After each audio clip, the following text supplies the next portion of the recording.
Hello বন্ধুরা, আমি চলে এসেছি কুশল সেন নিয়ে কুশলের আড্ডাঘর। আজকের গপ্প কর্তার ভূত। আজকে কিন্তু একটা বিশেষ দিন, তোমরা তো জানোই বন্ধুরা। আজ বিশ্ব বরেণ্য আমাদের কবিগুরু রবি ঠাকুরের মৃত্যু দিবস। তাই আজকের দিনটিকে স্মরণ করে, মানে আমাদের 22শে শ্রাবণের এই দিনটির কথা ভাবলেই স্কুল জীবনের সেই সোনালী মুহূর্তগুলোর কথা আজ আমার বড্ড মনে পড়ছে বন্ধুরা। আমি যখন ক্লাস 11-এ, তখন আমাদের বাংলা সাহিত্য চর্চা পাঠ্য বইটিতে এই গপ্পটি ছিল, যার নাম কর্তার ভূত। তোমরা কি জানতে বন্ধুরা যে এই গল্পটা লিপিকা নামক একটি গ্রন্থ থেকে নেওয়া? তোমাদের কি মনে পড়ছে সেই দিনগুলো? আসলে মৃদুল স্যারের টিফিন পিরিয়ডের আগে পড়ানো সেই সময় এই গল্পটির আক্ষরিক অর্থ তখন তেমন না বুঝলেও আজ চেষ্টা করব খানিক সেই গল্পটির অর্থ বোঝার, খানিক জানার এবং সেই রস আস্বাদন করার। তাই সেই সময়কার নস্টালজিয়াকে মাথায় রেখে আর বেশি কথা থুড়ি আড্ডা না দিয়ে চলো বন্ধুরা শুরু করি আজকের গপ্প পাঠ কর্তার ভূত। ভাষ্য পাঠে কুশল সেন এবং নেপথ্য কণ্ঠে মধুমিতা চাকি সরকার। বুড়ো কর্তার মরণকালে দেশ শুদ্ধ সবাই বলে উঠল, তুমি গেলে আমাদের কি দশা হবে? শুনে তারও মনে খানিক দুঃখ হলো। ভাবলে সত্যি তো, আমি গেলে এদের ঠান্ডা রাখবে কে? তা বলে মরণ তো আর এড়াবার জন্যেই। তবুও দেবতা দয়া করে বললেন, ওহে ভাবনা কি, লোকটা ভূত হয়ে এদের ঘাড়ে চেপে থাক না। মানুষের তো মৃত্যু আছে, আরে ভূতের তো আর মৃত্যু নেই। দেশের লোক ভারী নিশ্চিন্ত হলো, কেননা ভবিষ্যৎকে মানলেই তার জন্য যত ভাবনা, ভূতকে মানলে কোনো ভাবনাই নেই। সকল ভাবনা ভূতের মাথায় তখন গিয়ে চাপে, অথচ তার মাথা নেই, সুতরাং কারোর জন্য মাথা ব্যথাও নেই। তবুও স্বভাব দোষে যারা নিজেরা ভাবতে যায় তারা খায় ভূতের কানমোলা।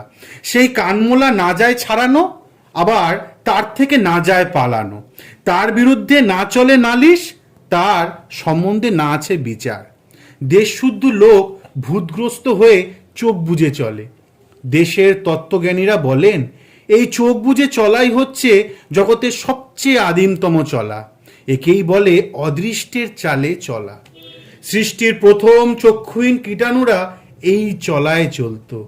ঘাসের মধ্যে, গাছের মধ্যে আজও এই চলার আভাস প্রচলিত।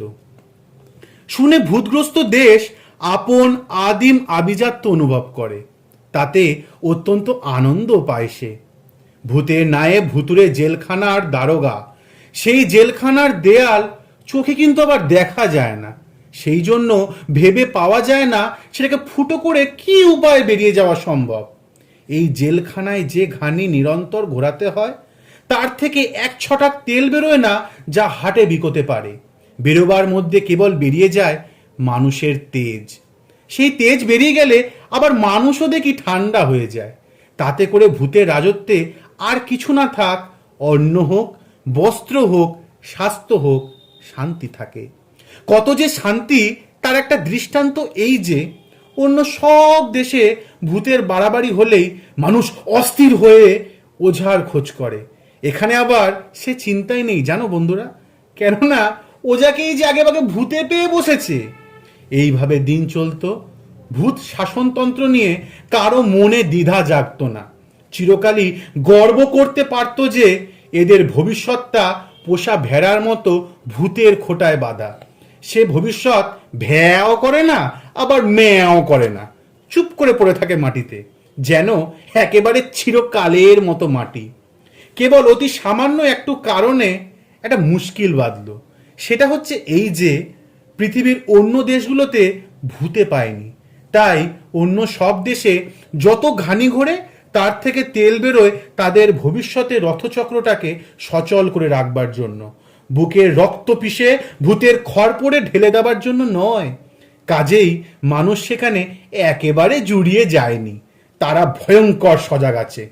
এদিকে দিব্যি ঠান্ডায় ভূতের রাজ্য জুড়ে খোকা ঘুমোলো, পাড়া জুড়োলো, সেটা আবার খোকার পক্ষে আরামের, খোকার অভিভাবকের পক্ষেও আর পাড়ার কথা তো বলাই আছে, কিন্তু ওই বর্গি এলো দেশে, নইলে যে ছন্দ মেলে না বন্ধুরা। ইতিহাসের পথটা কেবল খোঁড়াই হয়ে থাকে। দেশে যত শিরোমণি চূড়োমণি আছে সবাইকে ডেকে জিজ্ঞাসা করা হলো, এমন হলো কেন? তারা এক বাক্যে শিখা নেড়ে বললে, এটা ভূতের দোষ নয়, ভূতের দেশেরও আবার দোষ নয়, একমাত্র বর্গিরই দোষ। তা বলি, বর্গি আসে কেন? শুনে সকলেই বললে, তা তো বটেই।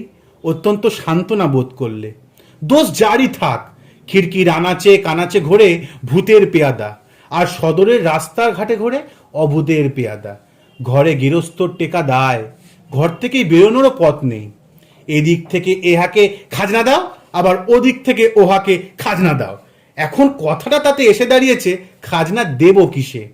এতকাল উত্তর দক্ষিণ পূর্ব পশ্চিম থেকে ঝাঁকে ঝাঁকে নানা জাতের বুলবুলি এসে বেবাক থান খেয়ে গেল, কারো তাতে হুঁশ ছিল না।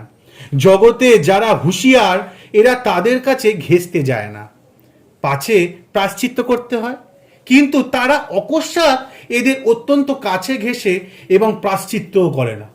শিরোমণি চূড়োমণির দল পুঁথি খুলে বলেন, বেহুশ যারাই তারাই পবিত্র, হুঁশিয়ার যারা তারাই অসুচি।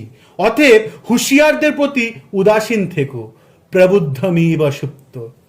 শুনে সকলেই অত্যন্ত আনন্দ পায়, কিন্তু তৎসত্ত্বেও এ প্রশ্নকে ঠেকানো যায় না, খাজনাটা দেব কিসে?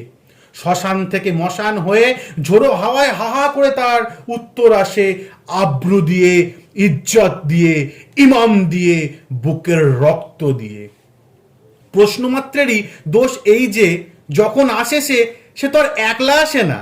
তাই আরো একটা প্রশ্ন উঠে পড়েছে, ভূতের শাসনটাই শাসনটাই শাসনটাই কি অনন্তকাল চলবে? শুনে ঘুমপাড়ানি মাসি পিসি আর মাস্তুত পিস্তুত দল কানে হাত দিয়ে বললে, ও কি সর্বনাশ, এমন প্রশ্ন তো বাপের জন্মেও শুনিনি। তাহলে সনাতন ঘুমের কি হবে? সেই আদিমতম সকল জাগরণের চেয়েও প্রাচীন ঘুমের? প্রশ্নকারী বলে, সে তো বুঝলুম, কিন্তু আধুনিকতম বুলবুলির ঝাঁক আর উপস্থিততম বর্গীর দল, এদের কি করা যায়?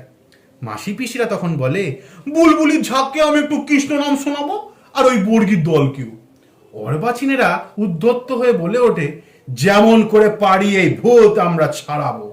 ভূতের নায়েব চোখ পাকিয়ে বলে, চুপ, এখনো ঘানে কিন্তু অচল হয়নি। শুনে দেশের খোকারা নিস্তব্ধ হয়, তারা আবার পাশ ফিরে শোয়।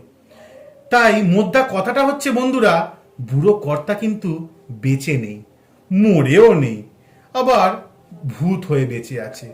দেশটাকে সে নাড়েও না, অথচ ছাড়েও না। দেশের মধ্যে দুটো একটা মানুষ যারা দিনের বেলা নায়েবের ভয়ে কথা কয় না, তারা গভীর রাত্রে হাত জোর করে বলে, কর্তা এখনো কি ছাড়বার সময় হয়নি? কর্তা বলেন, ওরে অবোধ, আমার যে ধরাও নেই আবার ছাড়াও নেই, তোরা ছাড়লেই আমার ছাড়া। তারা বলে, ভয় করে যে কর্তা। কর্তা বলেন, সেইখানেই তো ভূত। ফিরি আমি উদাস প্রাণে, তাকাই সবার মুখের পানে। ফিরি আমি উদাস প্রাণে, তাকাই সবার মুখের পানে। তোমার মতো এমন টানে কেউ তো টানে না। তুমি ডাক দিয়েছ কোন সকালে,